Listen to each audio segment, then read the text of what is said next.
Turning to our weather, another hot, windy, dry day. Let's check it with Pablo now. He has the latest. Pablo. All right, Kim, thanks very much. Yeah, another windy afternoon around Southern California. Not quite the winds we woke up with early this morning when we had some wind gusts. Some of the higher elevations of the local mountains clocked at 60 to 65 miles per hour. They've died down somewhat this afternoon. Still breezy out there. Will be the conditions overnight tonight. Then by about the lunch hour tomorrow, we'll lose some of those winds, but we're going to remain dry.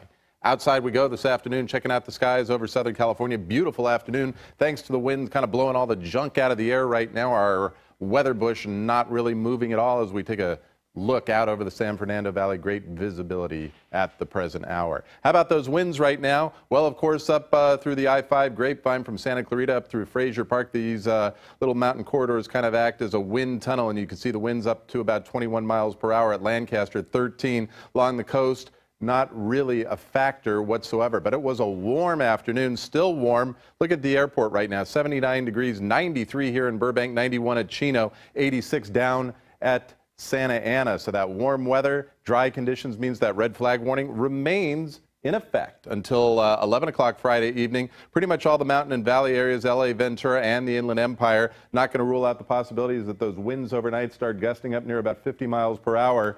And very, very low relative humidity is going to be with us right on through the weekend. How about the daytime high today? 97 degrees, nearly 20 degrees above normal. Approached that record set back in 1965 of 100. Season rainfall total to date, just a trace, we're about 3/4 of an inch below normal. Rain we could certainly use around these parts, especially with the high fire danger out there.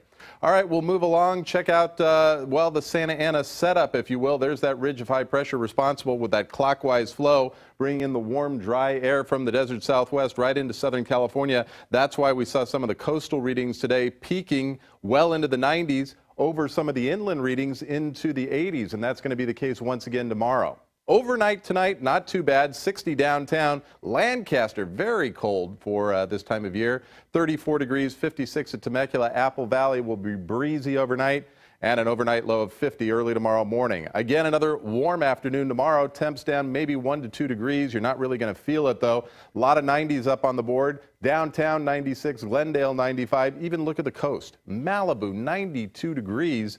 Up at Ventura, 89. Inland West San Fernando Valley topping out at about 97 degrees at Woodland Hills. Here's a look at your Mathis Brothers live weather plus 7-day outlook. Very warm day tomorrow. Slightly cooler on Friday. Then over the weekend, we'll start to finally lose some of the heat out there. And by the first part of next week, we'll see things slowly return to normal. Even a little bit of clouds back in the picture. Did I hear you last night mention rain? Did you say that word last night? Well, you saw at the tail end of the 7-day a few clouds drifting in. No, it came out of your mouth. I know it did. We're still working on it. Still hoping. Yeah. All right, thanks. Okay. Wishing and hoping. Okay, thanks.